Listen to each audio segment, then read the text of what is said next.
체력이정 트레이닝 머스터딘의 고혁준 선생입니다. 2019년 인하대 편입 영어를 해볼 건데요. 자, 영어 독해라고 한다면 아마 여러분 생각할 때는 구문 독해 뭐 이런 거 많이 생각할 거예요. 근데 인하대 편입 영어는 다른 영어와 다르게 어떻게 보면 40문항이 나오는데요. 이 40문항이 전부 독해입니다. 시간은 80분이에요. 그러니까 답 체크하는 시간 5분 정도 빼야겠죠. 그러면 대략 75분 안에 요 40문항을 요런 독해 보이십니까? 이런 독해를 끊임없이 읽어야 돼요.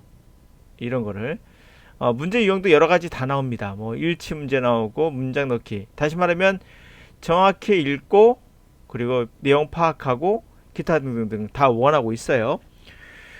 문제는 이 40문항을 쭉 연속해서 독해를 해야 된다는 거. 다시 말하면 뭐죠? 그 집중도를 유지하는 것도 상당히 중요합니다. 그러니까 첫 번째는 집중도 유지. 시간이 빠를수록 집중도가 빨리 깨지죠. 그러니까 예를 들어 뭐 20분 정도 집중하는 건 어렵지 않아요. 근데 80분 내내 집중한다는 건 쉬운 일은 아니에요. 그만큼 훈련이 돼 있어야 되는 거죠. 두 번째로는 역시 속독. 상당히 빠른 독해를 요합니다. 이 두 가지를 다 합쳐보면 뭔지 알아요? 한마디로 말한다면 이들이 원하는 거, 인하대학이 원하는 것은 딱 하나입니다. 바로 능숙도예요. 능숙도라는 것은 내가 문법적으로 알고 있느냐? 문법? 아니, 필요 없어요. 지금 문장에 문법 문제는 단 하나도 없습니다. 40문항 전부 다 독해요. 사실 이게 진짜 어떻게 보면은 실력일 수 있어요. 문법 문제보다. 능숙도를 보고 있습니다. 능숙도라는 건 속독은 기본이고요. 당연히 그러면서 집중도, 그러니까 속독과 정확도를 같이 겸비해야 됩니다. 이 능숙도는 문법으로 만들어지지 않아요. 그러므로 제가 말하는 내용을 여러분들이 듣는 것도 문법을 해석하지 않죠. 그러나 그냥 알죠. 그게 능숙하다는 거거든요. 그래서 그러한 능숙도를 요하는 문제예요. 그럼 여러분들이라면 이것을 어떻게 대비하겠습니까? 한번 생각해 보시기 바래요. 과연 문법 끝내고 단어 암기하고 그 다음에 독해 들어간다. 그 정도로 여유 있는 시간이나 모를까? 과연 그게 올바른 방법인지도 모르시겠죠? 네, 저는 분명 아니라고 누차 말씀드렸습니다. 한번 해석해 보는 시간을 가져보도록 할게요. 다음 주 이제 언급한 것 중에 암시하거나 또는 언급한 것을 고르는 겁니다. 일치 문제인 거죠. 가보죠. 자, amphitheater. 이 단어 모른다 하도 푸는 데는 지장은 없어요. 대충 찍어보실군요. 풀라라는 곳의 amphitheater라는 것은 유일한 로마의 amphitheater이며 사면의 타워이며 모두 3층의 3개 레벨이니까 3층으로 보존되어 있는 것이다. 대충 보니까 알 수 있는 건 뭐죠? 이거 아마도 원형 경기장 같다는 느낌 받으실 겁니다. 맞아요. 원형 경기장. 하여튼 이곳은 사면의 타워이고 내면의 타워이고 그리고 모두 3층이 보존되어 있습니다. BC 뭐뭐에 지어졌죠. 그리고 이것은 6개 가장 큰 살아있는 로마의 원형 경기장, 아리나 원형 경기장 중에 하나입니다. 가장 잘 보존된 고대의 그런 기념물이기도 하죠. 크로아티아에 있는. 자, 그리고 항구를 내려다보고 있어요. 북동쪽에 있는 도시에. 그리고 좌석은 한 2만석 정도. 그럼 여름에는 주마다 공연이 글래디에이터 파이터니까 우리가 이제 글래디에이터 아시죠? 그 뭐죠? 검투사라고 하나? 검투사들의 파이트가 재공연되고 있어요. 주마다. 그리고 또한 연극도 되고 콘서트도 되고 세프템버 아울렛 페스티벌도 열립니다. 그리고 한번 슬레이트를 한번 찾아보세요. 슬레이트는 이제 평판 얘기하는 거죠. 그것은 패브릭으로 된 캐노피를 이렇게 고정하기 위해서 가중하곤 했던 그런 슬레이트가 있습니다. 그것도 이제 그 관람하는 사람들이 이제 태양을 로부터 쉘터를 쳐주기 위한 그런 캐노피. 하여튼 이렇게 해석이 됐습니다. 자, 이제는 1차는 골라볼까요? 로마의 경기장은 원형 경기장은 보통 4개의 층 아니었었죠? 사면이라고 했습니다. 사이드였어요. 틀렸고요. 폴라는 가장 큰 로마의 도시이다. 가장 큰 도시란 말 없었어요. 가장 큰 6개의 경기장 중에 하나가 폴라에 있는 그러한 그 원예 경기장이었죠. 이게 틀렸고요. 이거 가장 큰 도시. 자, 폴라는 가장 잘 보존된 로마의 경기장 아니죠, 그렇죠? 이거는 그냥 도시 이름인 것 같아요. 보니까. 자, 그다음에 여름 동안에 폴라가 뭔지 몰라요, 우리는. 그렇죠? 폴라라는 곳에 그러한 앰피티어라는 극장은 시뮬레이션하는 그런 글래디에이터 파이터를 개최한다. 맞죠? 이거 나왔었죠?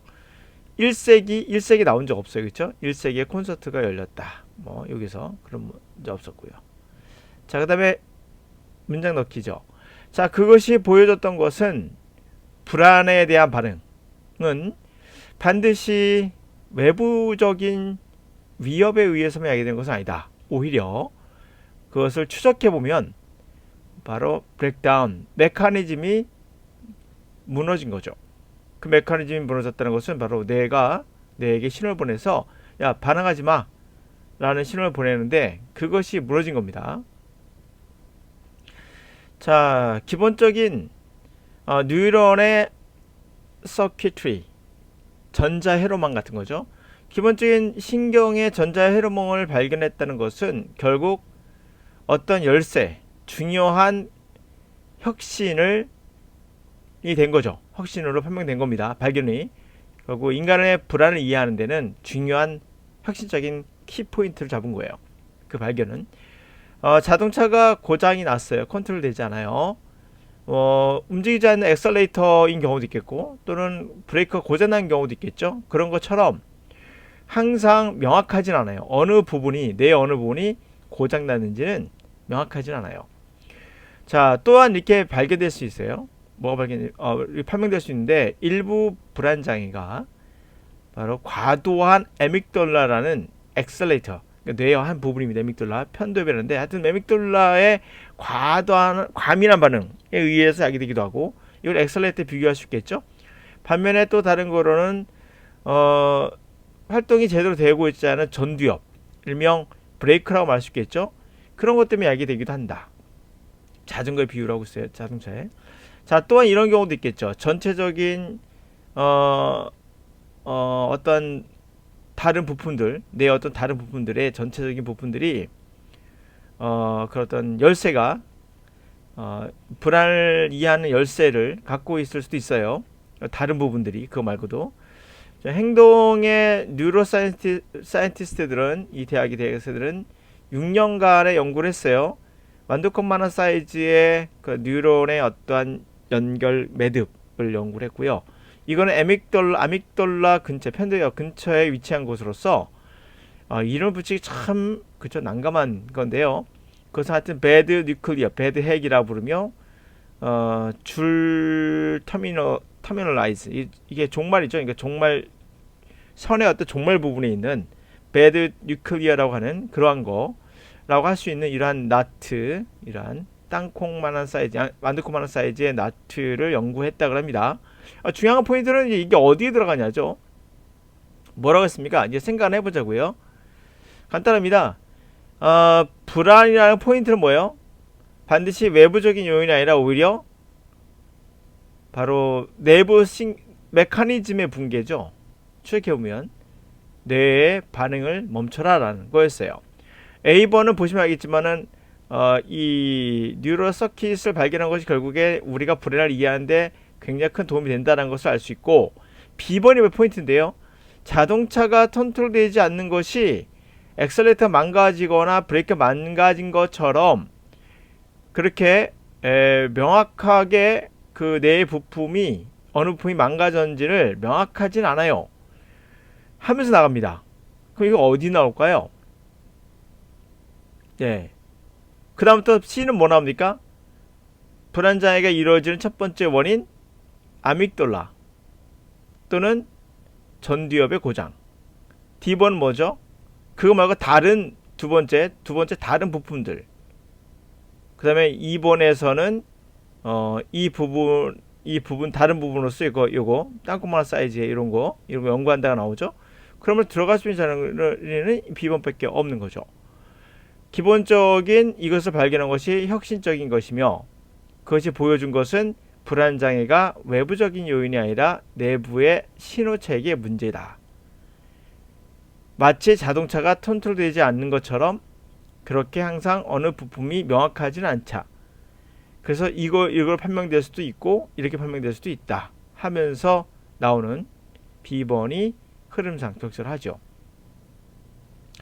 네, 하여튼 이렇게 해석해서 답을 맞춰봤고요. 과연 여러분들은 어떻게 독해를 해야 될지, 과연 출제자가 원하는 건 뭔가? 능숙도입니다. 능숙도란 건 속도과 정확도가 반드시 일치해야 돼요. 동시에 나와야 된다는 거죠. 그 능숙도를 원하는데 쓸데없이 문법 공부하고 단어 암기한다면 그건 영어를 제대로 하고 있는 것도 아니고요. 그렇게 해서도 사실은 안 됩니다.